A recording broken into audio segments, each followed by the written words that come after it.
Arte de Correr na Chuva, capítulo 15. Quando Danny partiu na semana seguinte, fomos para a casa dos pais de Ives, pois para eles tomarem conta de nós. A mãe de Ives estava enfaixada, o que mostrava que o corte tinha sido... A mão de Ives estava enfaixada, o que mostrava que o corte tinha sido muito pior do que ela dizia. Mas isso não fez com que ela diminuísse o ritmo.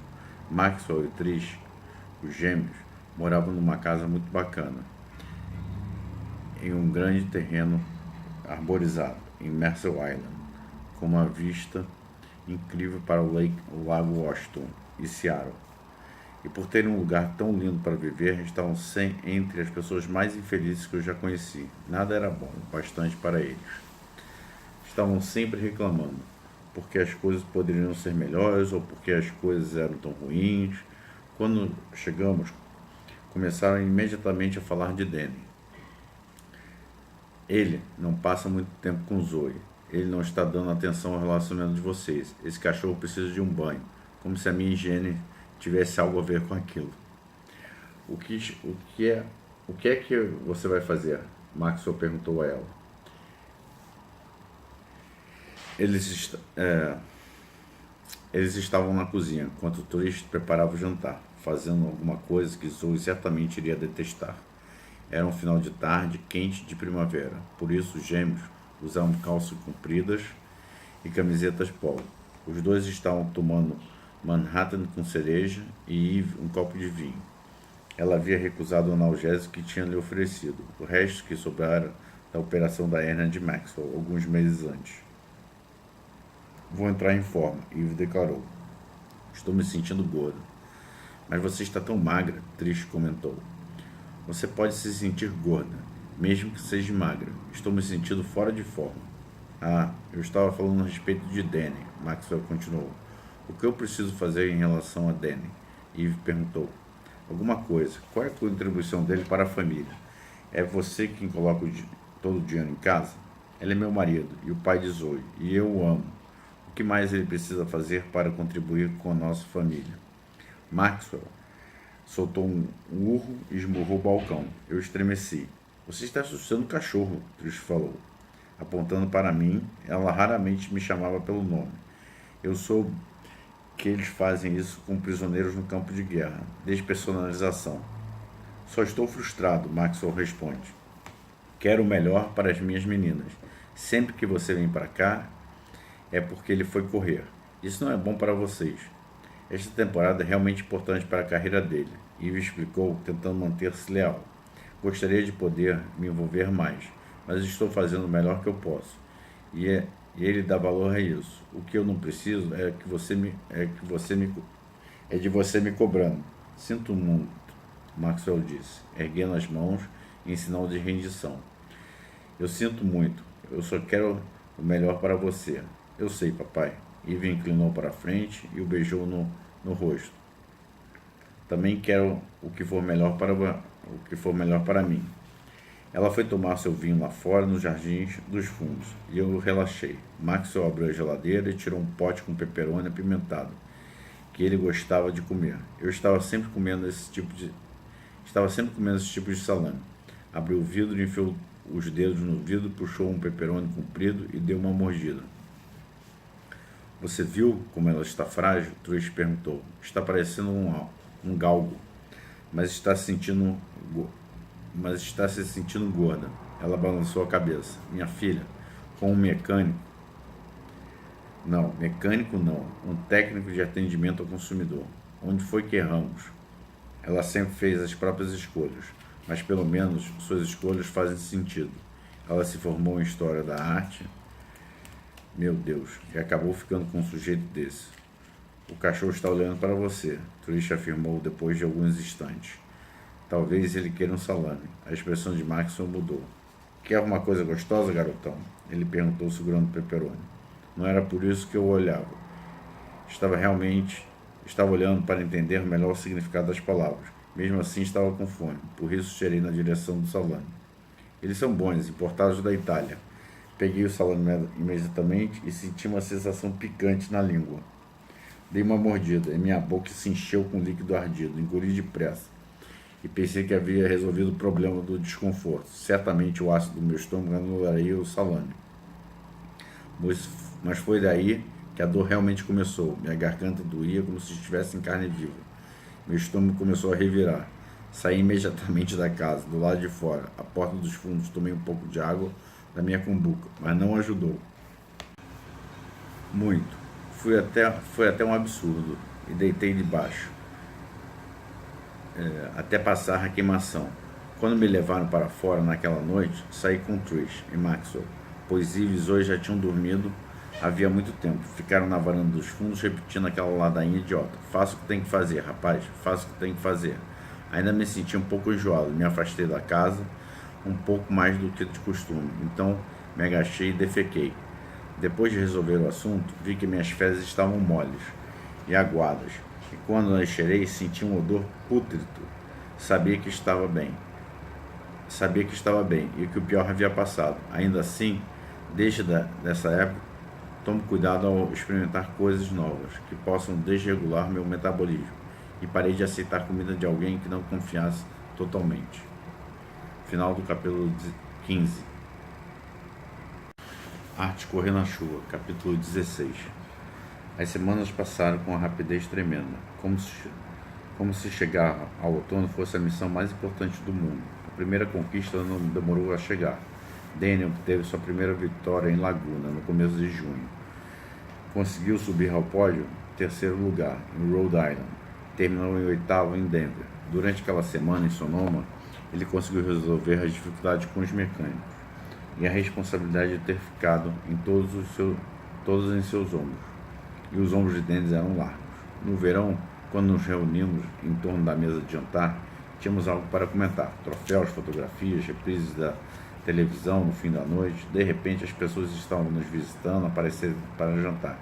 E não era só Mike do trabalho, onde eles não tinham problema algum para lidar com a agenda maluca de Danny. Mas havia também outras pessoas. Derek Cooper, veterano de ginástica. Chip Howner, membro da Motorsport Hall of Fame.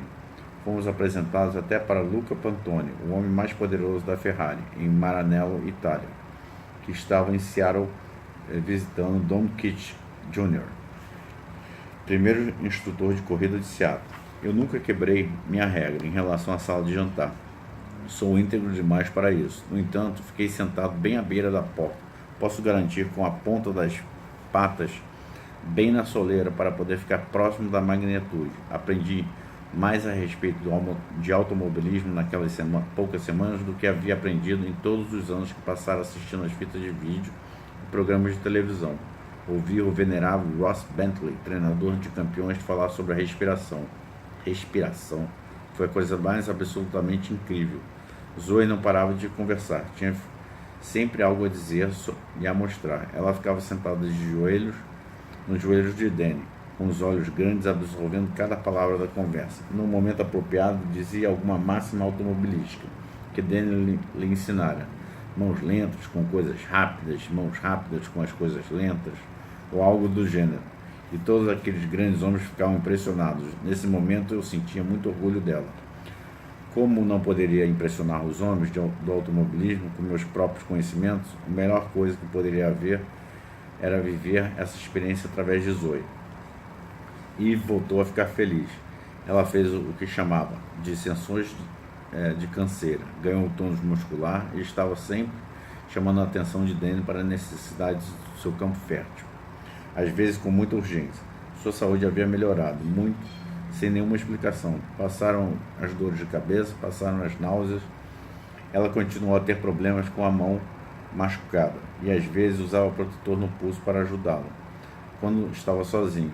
Ainda assim, ela, pelo que conseguia ouvir do quarto no fim da noite, suas mãos haviam conservado toda a flexibilidade necessária para manter a felicidade e a de Danny. Entretanto, depois de todo o cume da montanha, existe um vale.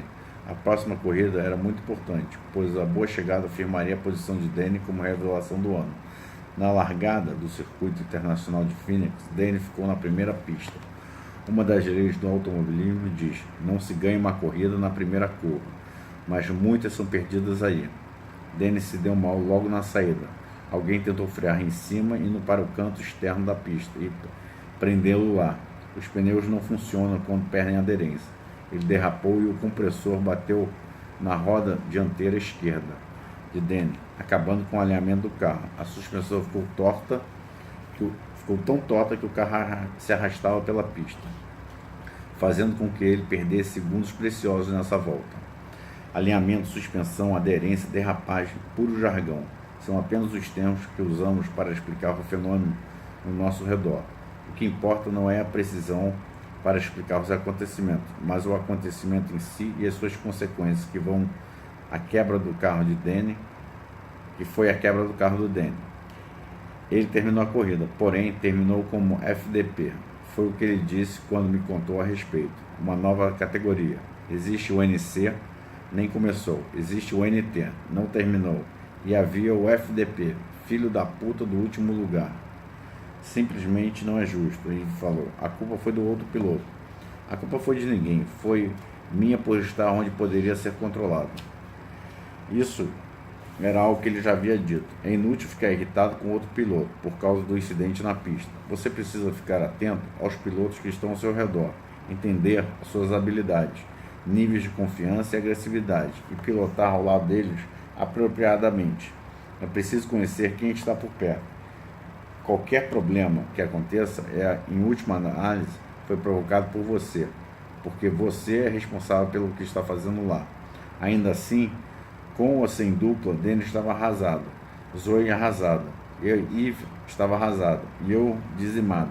Havia chegado tão perto da magnitude, havia sentido o cheiro e cheirava a lombo assado. Todo mundo gosta de cheiro de lombo assado, mas o que é pior, sentir o cheiro do assado e não festivar, ou não sentir cheiro algum. Agosto foi um mês quente e seco, e a grama de toda a vizinhança ficou marrom e pereceu. Danny passou o tempo todo fazendo contas. Pelos cálculos, ainda era possível acabar entre os 10 primeiros da série, e talvez até ganhar o título de estreante do ano. E qualquer um desses resultados garantiria sua participação no ano seguinte. Sentamos na varanda dos fundos, aproveitando o sol do fim da tarde, sentindo o cheiro que vinha da vizinhança, dos biscoitos de aveia que Danny havia feito. Zoe estava correndo em volta dos guichos. Danny, massageando a mão, estava delicadamente dando-lhe a vida. Eu estava deitado, absorvendo todo o calor que podia aquecer meu sangue, com a esperança de que, se absorvesse o suficiente, conseguiria suportar o inverno, que provavelmente seria duro e frio, escuro e amargo, que costuma anunciar o verão quente de Seattle. Talvez não tenha de acontecer, Yves lamentou.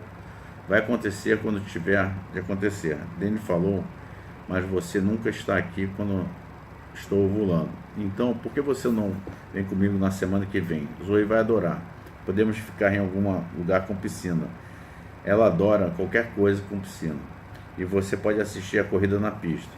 Não posso ir até a pista, disse Yves. Não agora. Quer dizer, eu gostaria de ir. Realmente gostaria, mas tenho me sentido bem ultimamente, sabia?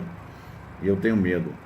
Faz tanto barulho na pista e muito calor. E o cheiro de borracha, gasolina e a estática do rádio no meu ouvido, todo mundo gritando para que os outros possam ouvir, pode ser ruim. Eu poderia ter uma reação muito ruim. Danny sorriu e suspirou, até mesmo. E Yves acabou rindo.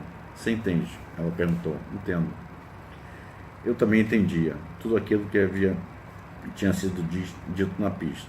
O barulho, o cheiro, caminhar pelo paddock, eu sentia a energia e o calor dos motores de corrida saindo de cada um dos boxes. A eletricidade do que percorre o paddock quando o alto-falante anuncia o próximo grupo para a formação do grid. Assisti o frenético embaralhar dos carros na largada.